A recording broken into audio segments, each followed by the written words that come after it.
بسم اللہ الرحمن الرحیم۔ ناظرین کرام، السلام علیکم ورحمۃ اللہ وبرکاتہ۔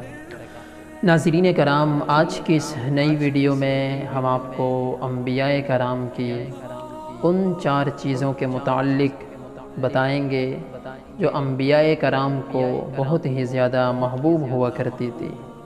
ایک حدیث میں ہے کہ اربع من سنن المرسلین الحیاء والتعطر والسواک والنکاح، کہ جتنے بھی انبیاء کرام اس دنیا میں مبعوث ہوئے ان کو 4 چیزیں بڑی محبوب تھی۔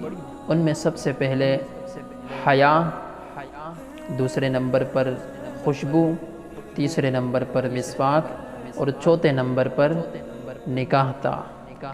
دوستو، حیا ایک ایسا لفظ ہے، اگر یہ کسی بھی انسان سے نکل جائے یا کسی بھی معاشرے سے نکل جائے تو آپ صلی اللہ علیہ وسلم کے حدیث کا مفہوم ہے اذا لم تستحی فاصنع ما شئت، جب تم حیا نہ کرو تو جو چاہے کرو، کیونکہ انسان اور حیوان کے درمیان فرق کرنے والی ایک ہی چیز ہے اور وہ ہے حیا۔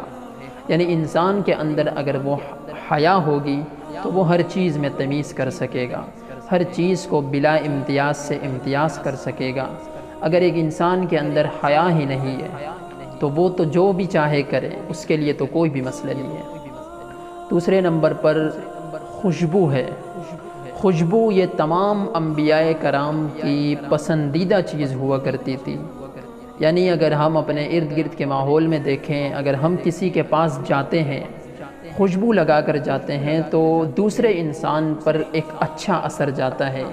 اور اگر ایک انسان، گرمیوں کا موسم ہے، کچھ لوگ بیٹھے ہوئے ہیں اور آپ کو پسینہ ہو رہا ہے، آپ اگر کسی مجلس میں جاتے ہیں اور آپ کی پسینے کی بدبو کی وجہ سے اگر کسی انسان کو تکلیف ہو جائے تو یہ نامناسب بات ہے، یہ مناسب نہیں ہے۔ تو تیسرے نمبر پر مسواک ہے۔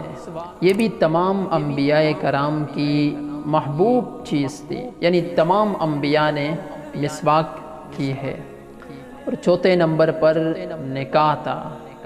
اسی وجہ سے نکاح کو اتنا عام کیا گیا ہے، اتنا عام کیا گیا ہے کہ آپ صلی اللہ علیہ وسلم نے ایک حدیث کے مطابق 9 شادیاں فرمائی ہیں اور ایک حدیث کے مطابق آپ نے 11 شادیاں فرمائی ہیں۔ تو نکاح کو فروغ دینا چاہیے۔ اگر انسان نکاح ہوگا، سادگی سے ہوگا، تو ہمارے معاشرے سے جیسے زنا ہے اور جتنے غلط کام ہیں یہ خود بخود دور چلے جائیں گے، کیونکہ ایک انسان جب اچھا کام کرتا ہے، حیا والا کام کرتا ہے، تو بے حیائی خود بخود ختم ہو جاتی ہے۔ ایک انسان اگر نکاح کرتا ہے تو بد امنی اور جتنے اور چیزیں ہیں وہ معاشرے سے ختم ہو جاتے ہیں۔ ناظرین کرام، یہ وہ 4 چیزیں تھیں جو انبیاء کرام کو بہت محبوب ہوا کرتی تھی۔ ہم امید کرتے ہیں کہ ہماری یہ چھوٹی سی ویڈیو آپ کو پسند آئی ہوگی۔ اگر ہماری ویڈیو آپ کو پسند آئی ہے تو آپ ہمارے ویڈیو کو لائک کریں اور ہمارے چینل کو سبسکرائب کریں۔ ملتے ہیں ایک نئی ویڈیو کے ساتھ انشاءاللہ۔ اللہ حافظ۔